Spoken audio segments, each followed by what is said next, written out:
नमो विष्णुपदाय कृष्णपृष्ठाय श्रीमते सत्यनारायण प्रचोदिनामि नमस्ते मधुसूदनाय भक्तिपात्रयाय दुर्लभ कृष्ण भक्ति नियति सकलका हरे कृष्णा कृष्ण कृष्ण हरे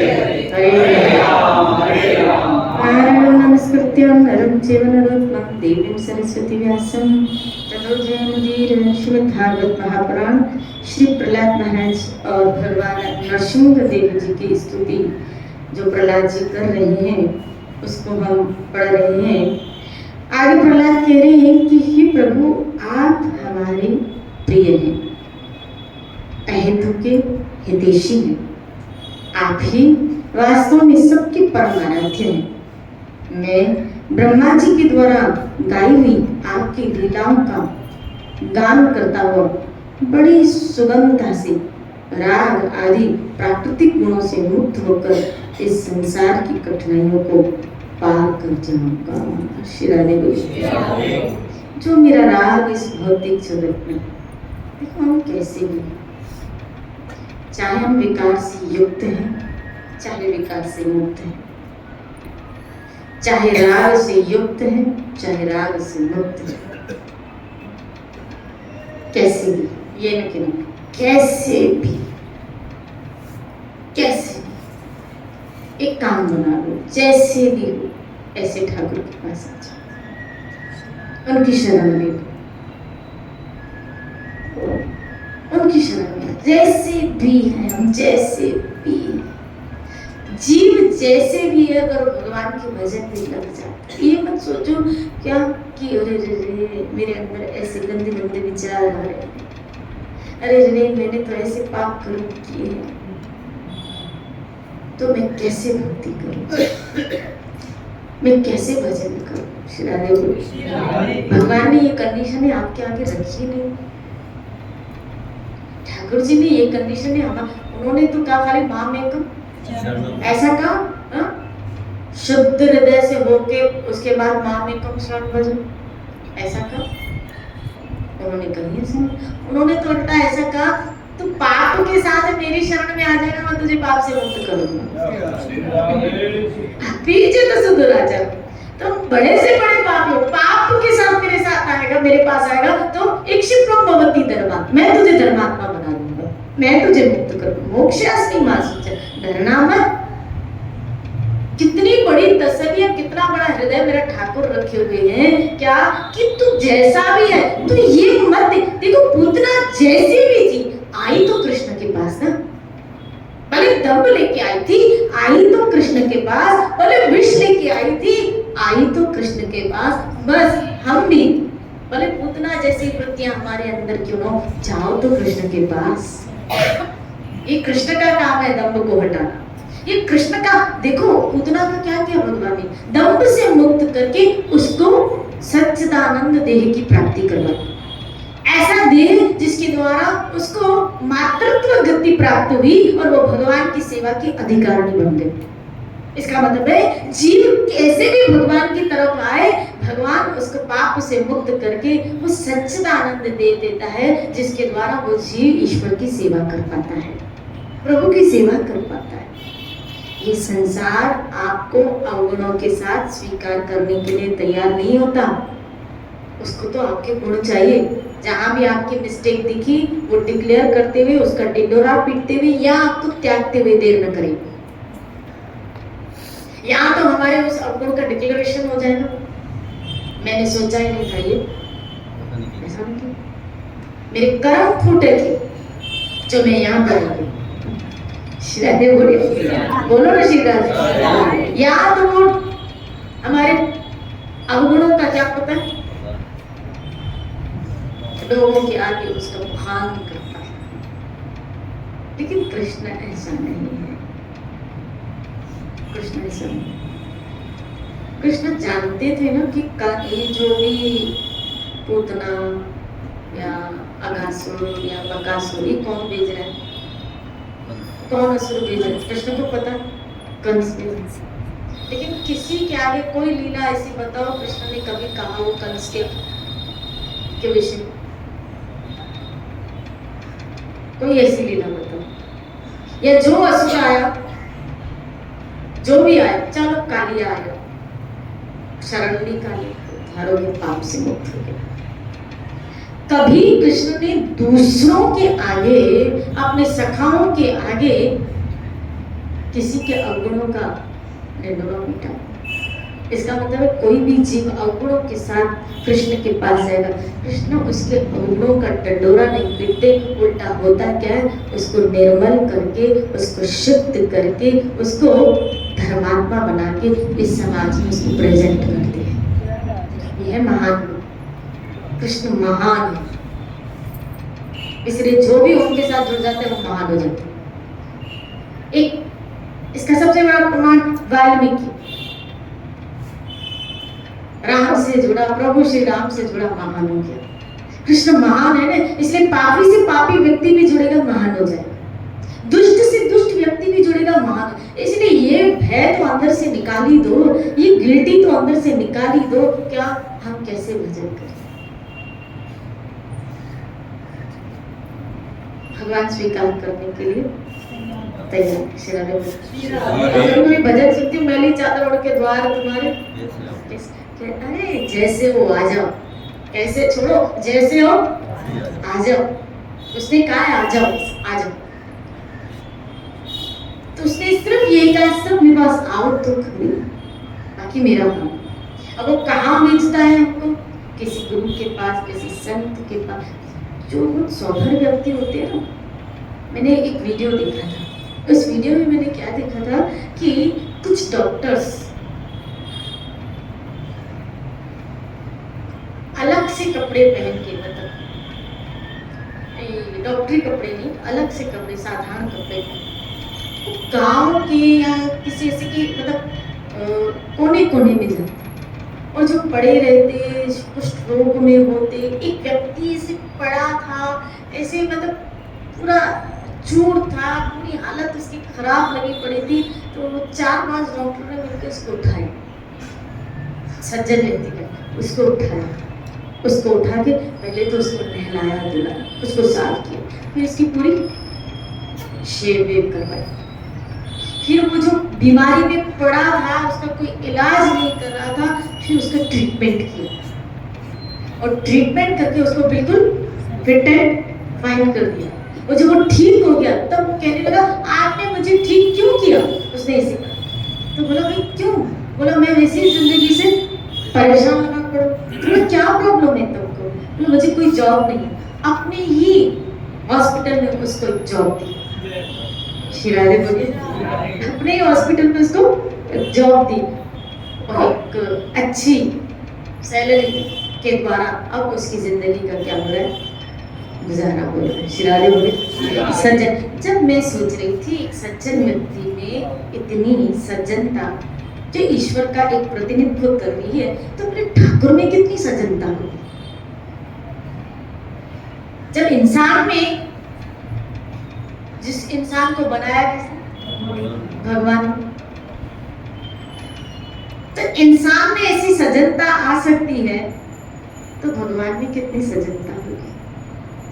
आप सोचो जरा, क्योंकि जीव आखिर तो है, तो इंसान मनुष्य उसका अंश, तो अंश में अगर ऐसा आ सकता है, तो फिर गोविंद कैसे स्वीकारेगा? वो भी पकड़ता है,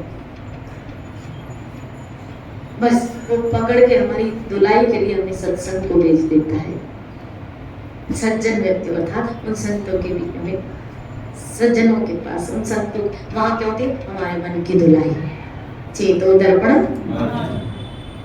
ये उसी की कृपा का संकेत है कि उसने पकड़ा, पकड़ो हाथ हमारा, ये उसने पकड़ा, हमने थोड़ी पकड़ाया था, उसने पकड़ा, पकड़ पकड़ के हमको इस सत्संग हॉस्पिटल में डाल दिया। चल क्या बोले, तेरी धुलाई करेंगे। फिर हमारी धुलाई शुरू हो गई। रोज हमारे यहाँ क्या होती है, धुलाई, हमारे मन की धुलाई होती है।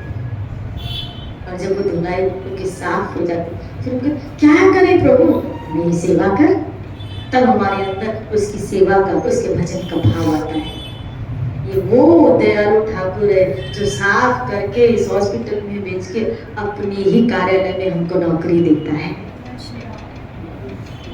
अपने का, नहीं तो हम उसकी सेवा के क्या अधिकारी हैं क्या? आप से युक्त जीव, यहाँ तो मुक्त जीवों का काम है। युक्त जीवों का क्या, जो राग आदि में जुड़े पड़े, जो मोह के बंधनों से अपने आप को छुड़ा ना पाए। ये तो ठाकुर की महती कृपा कि हमें उसने अपने कार्यालय में, ये सत्संग क्या, ये उसका कार्यालय तो है। ये उसकी एक होती है हेड ऑफिस और एक होती है ब्रांच ऑफिस। एक होती है हेड ऑफिस और एक होती है ब्रांच ऑफिस। बस हेड ऑफिस गोलोक है, ब्रांच ऑफिस उसकी सत्संग, उसका ही तो अंश है आनंद के रूप में हेड ऑफिस। और ब्रांच से तो व्यक्ति हेड में पहुंचता है। जब ब्रांच में एंट्री मिल गई, विश्वास करना एक न एक दिन हेड ऑफिस में भी एंट्री मिल जाएगी। ब्रांच में उसने एंट्री, क्योंकि पहले ब्रांच में उसको एंट्री मिलती है और उसको परिपक्व किया जाता है। जैसे वो होती है ना, क्या एक होती है इंटर्नशिप, छोटी छोटी बैंक्स में उसको और उसके बाद उसको बड़ी बड़ी बैंकों में शिफ्ट किया जाता है,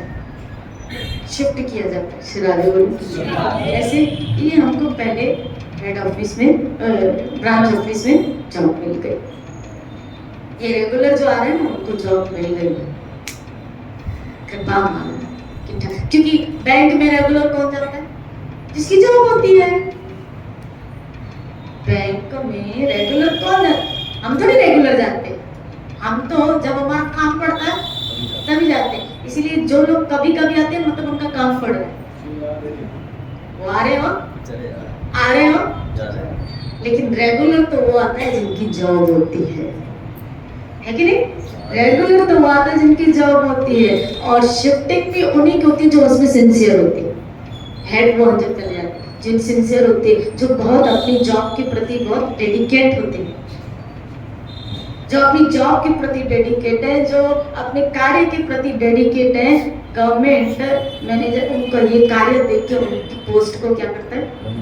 प्रमोट करता है। शिरादे होता है ऐसा? बस यही समझ लो, ये जो आ जा रहे हैं, वो कौन है? कस्टमर। आयो लेकिन जो टिक गए, उनकी जॉब लग गई। मिठाई खिलाना मुझे।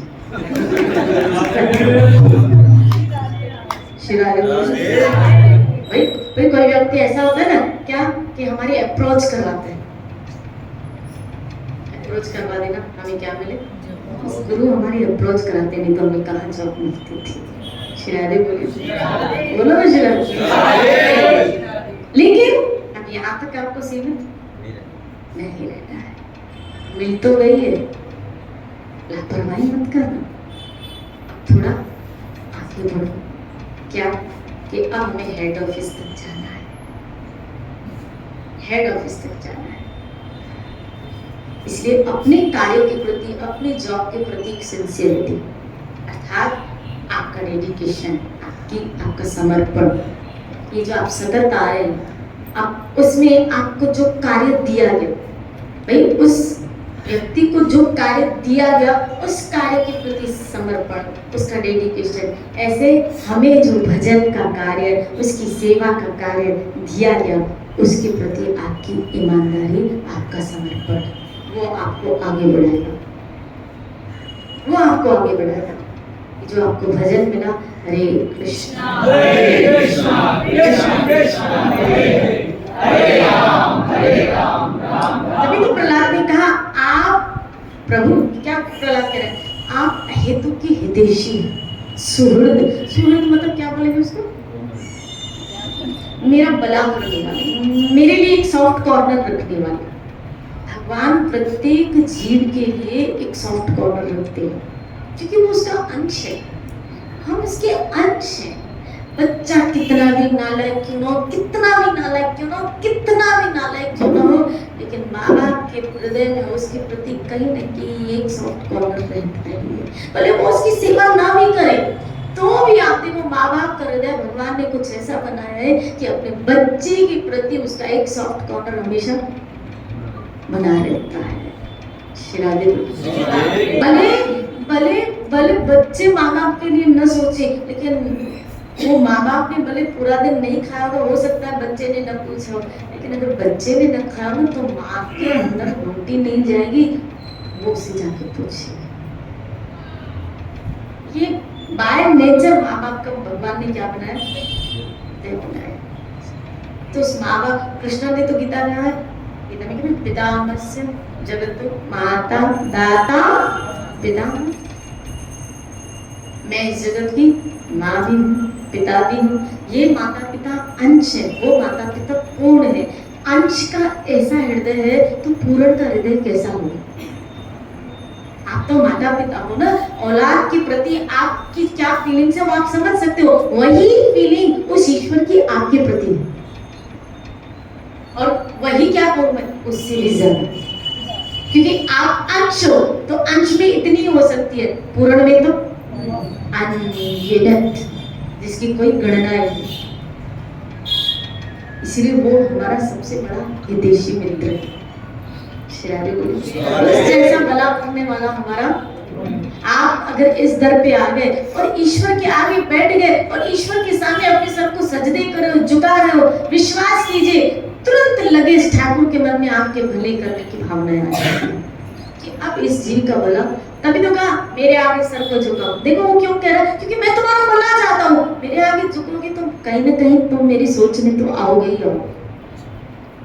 मन मना, बोलो बोलो, मन मना भवमद भक्तो मदयाजी माम एव एष्यसि सत्यम ते प्रतिजाने प्रेयोसि। सत्य मानो, सत्यम ते, तुम सत्य मानो अर्जुन, प्रेयोसी है, क्योंकि तुम मेरे प्रिय हो, तुम मेरे प्रिय हो। अगर तुम अपना सर मेरे आगे झुकाओगे, मुझे प्रणाम करो। उसको पड़ी है क्या, वो कह रहा है कि मुझे प्रणाम करो? अरे बहुत उसको प्रणाम करने वाले, स्तुतियों करने वाले की भीड़ लगी पड़ी है। जब अर्जुन ने देखा 11वें अध्याय में कह रहा है क्या, कोई कहीं शिव, कहीं ब्रह्मा, कहीं सरस्वती, असित, देवल आदि सब प्रभु आपकी कौन क्या कर रहे हैं, स्तुतियां कर रहे हैं, सब काम कर रहे हैं। आप क्या स्तुति करेंगे, आप प्रणाम करेंगे, अपना मतलब रख के वहां से हम निकल जाते हैं। प्रणाम भी मतलब से करते हैं, मतलब कि ये दुनिया झूठी है कहते हैं। यहाँ ईश्वर के दर में भी लोग अपना मतलब लेके आते हैं। श्राद्धे बोली, उसको नहीं पता है क्या, लेकिन फिर वही वो कह रहा है झुका तो खरी, देख मैं तेरा भला कैसे करता, मैं तेरा मंगल कैसे करता हूँ, मैं तेरा कल्याण कैसे करता। वहां से ही जीव की आरंभ हो जाती है जब वो ईश्वर को प्रणाम करता है। वहां से उसकी लकीरें बदलना शुरू हो जाती है। जब आप परिक्रमा करते हो, जब आप अपना सर झुकाते हो, जब आप उसके दर्शन करते हो, जब आप अपने मुख से उसका नाम लेते हो। श्री राधे बोलिए, बोलो ना श्री राधे। आपका मंगल होना तो तय तय, बिल्कुल तय। वो सोच में आ गया उसकी, इसने प्रणाम किया, अब कैसे इसका भला करूं। ये सज्जन आया है मेरे पास, क्योंकि भगवान के दर से कोई खाली नहीं जाता। आओ जमाने वालों, इस दर पे सर झुकाओ। आओ जमाने वालों, इस दर पे सर झुकाओ। बिगड़े हुए नसीब को आकर यहाँ बनाओ। करते हैं हर किसी की मन की मुराद पूरी, करते हर किसी की मन की मुराद पूरी। जिसको न हो भरोसा अगर वो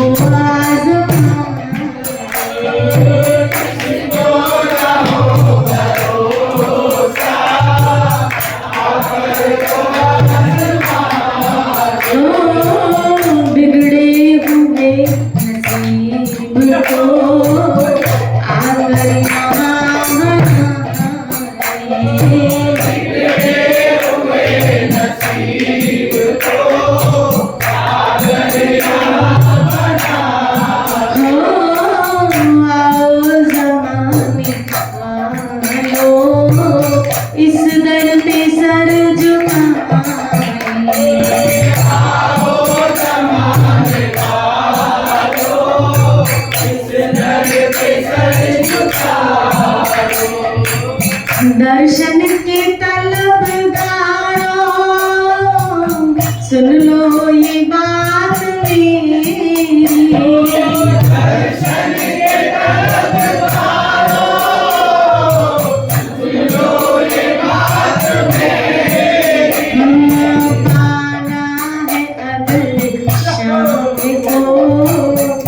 पहले खुद ही मिटा।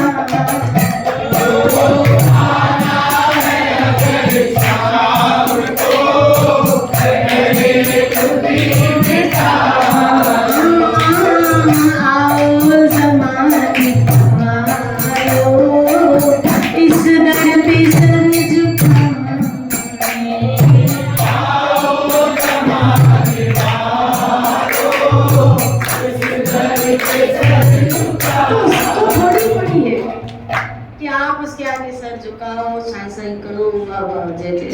वो इस मनुष्य की तरह नहीं है कि आपकी वाह से उसकी वाहवाही, आपकी जय जय से उसकी जय जय, कि आप उसकी जय जय करो तो उसकी जय जय, नहीं तो नहीं। ऐसा नहीं, आप उसकी वाहवाही करो तो उसकी वाह। अरे वो जहां जाता है वाहवाही उसके पीछे चली जाती है। वो जहां जाता है वैभव वाहवाही उसके पीछे पीछे जाती है। मैं तो यूँ कहूँ, जो उससे जुड़ता है उसकी भी वाहवाही होने लगती है, उसका भी वैभव बढ़ने लगता है। जो खाली उसके साथ जुड़ता भी है, नहीं जुड़ा, आपकी वाहवाही नहीं हो रही उसने, आपकी जय जय नहीं करवाई उसने, श्री राधे बोले तो उसको क्या पड़ी है जो वो ये बोले कि मेरे आगे अपने सिर को झुकाओ। क्यों? क्योंकि कहीं से तो इसकी गाड़ी स्टार्ट हो, मेरे आगे सर को झुकाएगा तो ये जो दुख भोग रहा है, ये जो ताप भोग रहा है, ये जो अपनी कर्म के कारण कष्ट भोग रहा है, तो कहीं लकीरें इसकी बदल जाए। बिगड़े हुए नसीब को आकर यहाँ बना। जो तुम्हारा नसीब बिगड़ चुका है, जिसके कारण तुम कष्ट भोग रहे हो, जिसके कारण तुम जन्म मृत्यु के चक्कर में पड़े हो, जिसके कारण तुम इतने दुख भोग रहे हो, इस पे यहाँ पे झुको तो खरी, यहाँ अपने आप को झुका दो। याद रखना, जो झुकता है वही पाता है, जो झुकता है कृपा वही पाता है। इस धर्म में झुकने वाले को कृपा मिल जाती है। फिर आप कहेंगे जो न झुका उसको झुकाना फिर आता है। चिराले बोले, अगर नहीं झुके, उंगली सीधी नहीं तो फिर है टेढ़ा, टेढ़ों के साथ सीधों के साथ सीधा। उसको उंगली टेढ़ी करने में मजबूर मत करो, सीधे सीधे अगर उसकी शरण में आ जाओगे तो उसका प्यार पाओगे। एक जो सीधे उसकी शरण में जाते हैं वो उसका प्यार पाते हैं, जो टेढ़े बन के रहते हैं फिर उनको टेढ़ी कृपा भी मिलती है। और जब टेढ़ा बनता है ना तो ऐसा टेढ़ा बनता है कि हम पूरे टेढ़े हो जाते हैं, हम पूरे टेढ़े हो जाते हैं। श्री राधे बोलिए, उसको उसकी कृपा, उसका प्यार पाओ, उसकी शरण में आओ।